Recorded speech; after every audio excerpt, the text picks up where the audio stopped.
नमस्कार विद्यार्थी मित्रांनो, तुमचे माझ्या गणित गप्पा यूट्यूब चॅनलमध्ये स्वागत आहे. Chapter number 3 fractions. बघा, या फ्रॅक्शन चॅप्टरमध्ये आपण कोणते कोणते टॉपिक्स कव्हर करणार आहोत.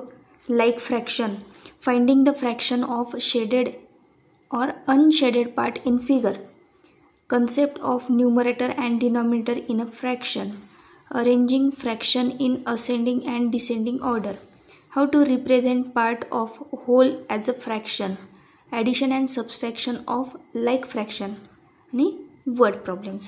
ओके, चला तर मग क्वेश्चनला सुरुवात करूया. Question number 1.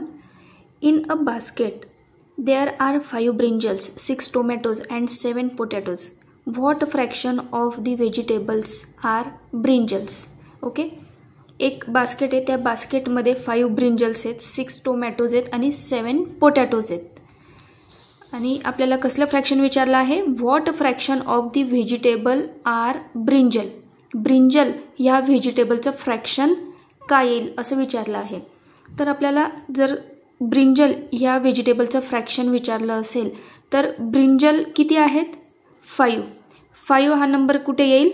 न्यूमरेटरमध्ये. ओके, आणि डिनॉमिनेटरमध्ये काय येईल मग? टोटल नंबर ऑफ व्हेजिटेबल्स, म्हणजे 5 brinjals plus 6 tomatoes plus 7 potatoes. 6 + 5 11, 11 + 7 18. Total number of vegetables डिनॉमिनेटरमध्ये. आणि ज्या नंबरचं आपल्याला फ्रॅक्शन विचारलेलं आहे त्या व्हेजिटेबल्सचे नंबर ऑफ ते व्हेजिटेबल्स कशात येतात? न्यूमरेटरमध्ये. हा जो वरचा पार्ट असतो याला म्हणतात न्यूमरेटर आणि याला म्हणतात फ्रॅक्शन बार. ही जी लाईन आहे याला म्हणतात फ्रॅक्शन बार आणि हा जो खालचा पार्ट आहे त्याला म्हणतात डिनॉमिनेटर. ओके, या ठिकाणी आन्सर काय येईल मग? 5/18 आहे का ऑप्शनमध्ये? Yes, option D is a correct option. Next question number 2. In the given figure shaded fraction is. Okay, या ठिकाणी आपल्याला एक फिगर दिलेली आहे आणि त्या फिगरमध्ये काही पार्ट जो आहे तो शेडेड पार्ट आहे आणि काही जो पार्ट आहे तो अनशेडेड पार्ट आहे. तर आपल्याला कसलं फ्रॅक्शन विचारलं आहे? शेडेड फ्रॅक्शन विचारलेलं आहे. तर बघा, सगळ्यात अगोदर काय काउंट करायचं? नंबर ऑफ पार्ट्समध्ये ती डायग्राम डिवाईड झालेली असते ते खाली लिहून घ्यायचे डिनॉमिनेटरमध्ये. या ठिकाणी ही जी डायग्राम आहे ही किती पार्ट्समध्ये डिवाईड झाली आहे? काउंट करूया. 1 2 3 4 5 अँड 6. ही जी डायग्राम आहे ही टोटल नंबर ऑफ 6 पार्ट्समध्ये डिवाईड झाली आहे. तो नंबर कुठे लिहितो आपण? डिनॉमिनेटरमध्ये. आता आपल्याला त्यांनी काय विचारलं आहे? Shaded fraction. यात किती पार्ट्स शेडेड आहे? काउंट करा. 1 2 3 4. शेडेड पार्टचं फ्रॅक्शन कुठे लिहितो आपण? न्यूमरेटरमध्ये. म्हणजे शेडेड पार्टचं फ्रॅक्शन काय मिळालं? 4/6 आहे का ऑप्शनमध्ये? येस, ऑप्शन बी दिसतो आहे या ठिकाणी. Option B is a correct option. Next question. The fraction of vowels in the English alphabet is. Okay, आपल्याला कसलं फ्रॅक्शन विचारलेलं आहे? Vowels in English alphabets. आता या ठिकाणी डिनॉमिनेटरमध्ये काय येईल? English alphabets. Total English alphabets किती आहेत? सगळ्यांना माहिती आहे 26. त्यात वोवल्स किती येतात? 21. आपल्याला फ्रॅक्शन कसलं विचारलं आहे? वोवल्सचं. म्हणून ज्याचं फ्रॅक्शन विचारलं आहे तो कुठे लिहितो आपण? न्यूमरेटरमध्ये. वोवल्स किती आहेत? 21. ओके, म्हणून fraction of vowels in English alphabet काय येईल? 21/26 आहे का ऑप्शनमध्ये? येस, ऑप्शन ए दिसतो आहे या ठिकाणी. Option A is a correct answer. Question number 4. The value of 8/13 minus 3/13 is. Okay, आता या ठिकाणी आपल्याला 2 फ्रॅक्शनचं सबस्ट्रॅक्शन दिलेलं आहे. आता ज्यावेळेस सबस्ट्रॅक्शन किंवा ॲडिशन करायची असते त्यावेळेस दोघं फ्रॅक्शनचे डिनॉमिनेटर सेम आहे की नाही हे सगळ्यात अगोदर चेक करायचं. जर सेम असेल तरच आपण न्यूमरेटरमधल्या नंबर्सची सबस्ट्रॅक्शन किंवा ॲडिशन करू शकतो. ओके, या ठिकाणी दोघं फ्रॅक्शनचा डिनॉमिनेटर कसा आहे? सेम आहे 13. ओके, म्हणून आता या ठिकाणी आपण दोघं फ्रॅक्शनच्या न्यूमरेटरचं सबस्ट्रॅक्शन करू शकतो. 8 - 3 काय येतं 5. Denominator as it is. याचा आन्सर काय मिळालं 5/13. आहे का ऑप्शनमध्ये? Yes, option B is a correct option. Next question, which of the following fraction in the greatest. Okay, या ठिकाणी खाली आपल्याला काही फ्रॅक्शन्स दिलेले आहेत. त्याच्यातला सगळ्यात ग्रेटेस्ट फ्रॅक्शन कोणता आहे ते आपल्याला तो ऑप्शन सिलेक्ट करायचा आहे.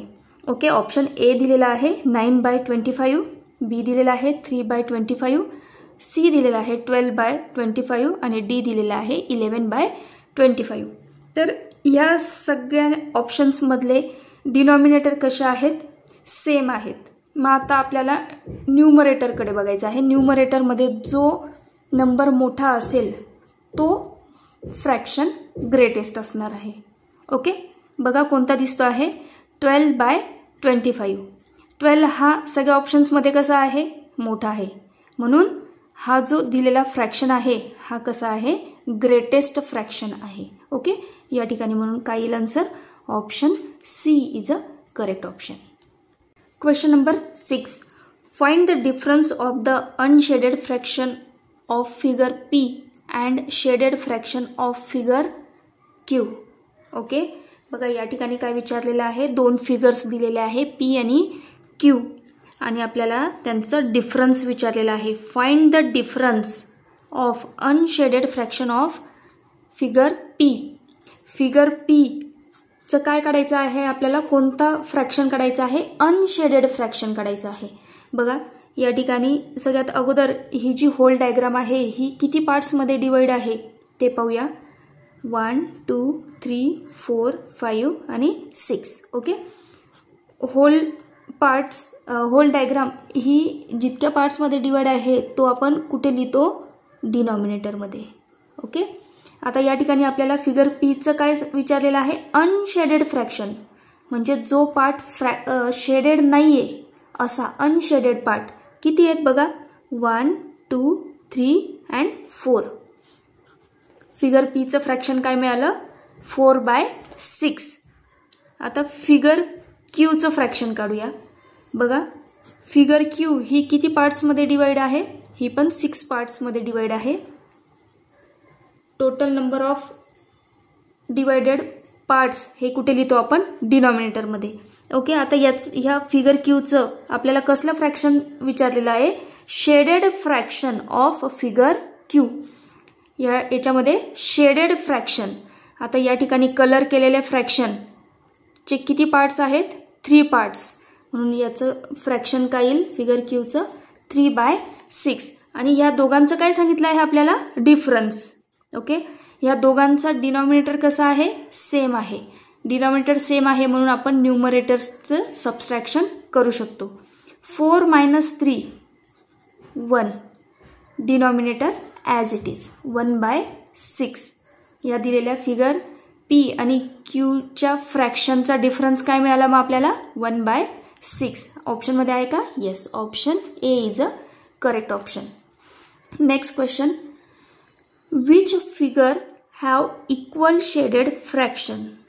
ओके, या ठिकाणी आपल्याला 4 फिगर्स दिलेले आहेत आणि ते म्हणत आहेत की अशा कोणत्या 2 फिगर्स आहेत की त्यांचं शेडेड फ्रॅक्शन हे इक्वल आहे. बघा सगळ्यात पहिल्या फिगरचा आपण फ्रॅक्शन काढून घेऊया. किती पार्ट्समध्ये डिवाइड आहे ही फिगर? 4 पार्ट्समध्ये. याचा शेडेड पार्ट किती आहे? 3. म्हणून या फिगर 1चं फ्रॅक्शन काय येईल? 3/4. ओके, सेकंड फिगर जी आहे ती किती पार्ट्समध्ये डिवाइड आहे? 1 2 3 अँड 4. तिचा शेडेड पार्ट किती आहे? 2. तो कुठे लिहितो आपण? न्यूमरेटरमध्ये. म्हणजे सेकंड फिगरचा शेडेड फ्रॅक्शन काय आला? 2/4. थर्ड फिगर किती पार्ट्समध्ये डिवाइड आहे? 4 पार्ट्समध्ये. आणि त्याचा शेडेड फ्रॅक्शन काय येईल? 2. शेडेड पार्ट किती आहे? 2 आहे ना. 2 पार्ट्स शेडेड आहेत म्हणून 2/4. फिगर 3चा फ्रॅक्शन काय मिळाला? 2/4. फिगर 4चं फ्रॅक्शन बघूया. ही होल डायग्राम किती पार्ट्समध्ये डिवाइड आहे? 4 पार्ट्समध्ये. आणि त्याच्यातला किती पार्ट शेडेड आहे? 3 पार्ट्स शेडेड आहे. म्हणून ह्या फिगर 4चं फ्रॅक्शन काय येईल? 3/4. आता बघा आपल्याला काय विचारलेलं आहे question, which 2 figure have equal shaded fraction. अशा कोणत्या 2 फिगर आहेत की त्यांचं शेडेड फ्रॅक्शन इक्वल आहे? बघा फिगर 2 आणि फिगर 3 दोघांचं फ्रॅक्शन कसं आहे? इक्वल आहे ना, 2/4 2/4. म्हणून आन्सर काय येईल? फिगर 2 and 3 आहे का ऑप्शनमध्ये? ओके. आणि फिगर 1 and 4 यांचं पण कसं आहे? फ्रॅक्शन इक्वल आहे. मग कसं लिहिता येईल आपल्याला? फिगर 1 and 4 हे 2 इक्वल आहेत आणि फिगर 2 and 3 इक्वल आहे. बघा ऑप्शन चेक करा. ऑप्शन ए दिलेला आहे 1 and 4 फिगर 1चं आणि 4 फिगरचं फ्रॅक्शन कसं आहे? इक्वल आहे. आणि फिगर 2 आणि फिगर 3चं फ्रॅक्शन कसं आहे? इक्वल आहे. म्हणून या ठिकाणी काय येईल? Option A is a correct option. Okay. Next question पाहूया. In the given figure the unshaded fraction is ... the shaded fraction. Okay. दिलेली ही जी फिगर आहे त्या फिगरचं आपल्याला काय विचारलेलं आहे? Unshielded fraction is ... the shaded fraction. म्हणजे आता या ठिकाणी आपल्याला दिलेल्या डायग्रामचं शेडेड फ्रॅक्शन पण काढायचं आहे आणि अनशेडेड फ्रॅक्शन पण काढायचं आहे. आणि त्याच्यामध्ये अनशेडेड फ्रॅक्शन हे शेडेड फ्रॅक्शनपेक्षा ग्रेटर दॅन आहे की स्मॉलर दॅन आहे की इक्वल टू आहे हे आपल्याला फाइंड आउट करायचं आहे. चला तर मग सगळ्यात अगोदर पाहून घेऊया दिलेली जी फिगर आहे ती किती पार्ट्समध्ये डिवाइड आहे ते काउंट करूया. 1 2 3 4 5 6 7 8 9 10 11 12 13 14 15. ओके. दिलेली जी फिगर आहे ती 15 पार्ट्समध्ये डिवाइड केलेली आहे. बघा आता या ठिकाणी आपण काय बघूया? अनशेडेड फ्रॅक्शन काढूया. अनशेडेड ज्या बॉक्समध्ये कलर नाही आहे अनशेडेड पार्ट तेवढे बॉक्स काउंट करायचे आहे आपल्याला. 1 2 3 4 5 6. ओके. अनशेडेड फ्रॅक्शन काय मिळालं आपल्याला? 6/15. आता शेडेड फ्रॅक्शन काढूया. शेडेड पार्ट्स किती आहेत काउंट करा. 1 2 3 4 5 6 7 8 9. शेडेड फ्रॅक्शन काय मिळालं आपल्याला? 9/15. बघा आता या ठिकाणी आपल्याला कंपॅरिझन करायचं आहे 6/15 आणि 9/15 मध्ये कोणता मोठा आहे? 9/15. काय लिहिता येईल मग आपल्याला? The unshaded fraction is less than the shaded fraction. Unshaded fraction हा कसा आहे? शेडेड फ्रॅक्शनपेक्षा लेस दॅन, स्मॉलर दॅन. हा स्मॉलर आहे ना, म्हणून या ठिकाणी काय येईल? Option B is a correct option. Okay. Next question, question number 9. Which of the following represent the fraction of given capsicum? Which of the following represent the fraction of green capsicum? Okay. या ठिकाणी आपल्याला 3 कलरचे capsicums दिलेले आहेत, red, green आणि yellow. आणि आपल्याला कसलं फ्रॅक्शन विचारलेलं आहे? ग्रीन कॅप्सिकमचं फ्रॅक्शन विचारलेलं आहे. ओके. सगळ्यात अगोदर टोटल कॅप्सिकम्स किती आहेत ते काउंट करून घेऊया. 1 2 3 4 5 6 7 8 9 10 11 12 13 14 15 16. टोटल कॅप्सिकम्स किती आहेत? 16. 16 कुठे लिहू आपण? डिनॉमिनेटरमध्ये. आता कसलं फ्रॅक्शन विचारलं आहे आपल्याला? ग्रीन कॅप्सिकमचं. ग्रीन कॅप्सिकम्स किती आहेत काउंट करा. 1 2 3 4 5. ज्याचं फ्रॅक्शन विचारलं आहे ते कुठे लिहितो आपण? न्यूमरेटरमध्ये. ओके. ग्रीन कॅप्सिकमचं फ्रॅक्शन काय मिळालं मग आपल्याला? 5/16. बघा ऑप्शनमध्ये आहे का? Yes, option B is a correct option. Next question पाहूया. Select the correct shaded fraction. Okay. या ठिकाणी आपल्याला डायग्राम दिलेले आहेत आणि त्याच्यासमोर फ्रॅक्शन दिलेलं आहे आणि कसलं? शेडेड फ्रॅक्शन विचारलं आहे. तर ते करेक्ट शेडेड फ्रॅक्शन कोणतं आहे ते आपल्याला चेक करायचं आहे. ओके. सगळ्यात अगोदर दिलेली डायग्राम ही किती पार्ट्समध्ये डिवाइड आहे ते काउंट करा. 1 2 3 4 5 6 7 8. ओके, 8 आहे डिनॉमिनेटरमध्ये. येस. आता शेडेड फ्रॅक्शन काढायचं आहे. दिलेली डायग्राममध्ये शेडेड पार्ट किती आहे काउंट करा. 1 2 3 4. बघा याचं फ्रॅक्शन काय यायला पाहिजे होतं 4/8. त्यांनी काय दिलं आहे 3/8. Option A is a incorrect option. Option B check करूया. दिलेली फिगर ही 8 पार्ट्समध्ये डिवाइड आहे आणि शेडेड फ्रॅक्शन शेडेड पार्ट किती आहे 2/8. याचं फ्रॅक्शन कसं आहे correct. Option B is a correct answer. Next option पण चेक करून घेऊया आपण. दिलेली फिगर 8 पार्ट्समध्ये डिवाइड आहे. याच्यातला शेडेड पार्ट किती आहे काउंट करा. 1 2 3 4 5. 5 पार्ट्स शेडेड आहे. याचं फ्रॅक्शन काय येईल मग 5/8. ऑप्शन सी पण कसं आहे इनकरेक्ट ऑप्शन आहे. या डायग्राममध्ये शेडेड पार्ट एकच आहे. मग याचा फ्रॅक्शन काय आला असता 1/8. पण त्यांनी काय दिलं आहे 5/8. म्हणून option D is also incorrect option. Okay, या ठिकाणी आपलं आन्सर काय आलं मग करेक्ट शेडेड फ्रॅक्शन काय आलं ऑप्शन बी. व्हिडिओ आवडल्यास लाईक करा.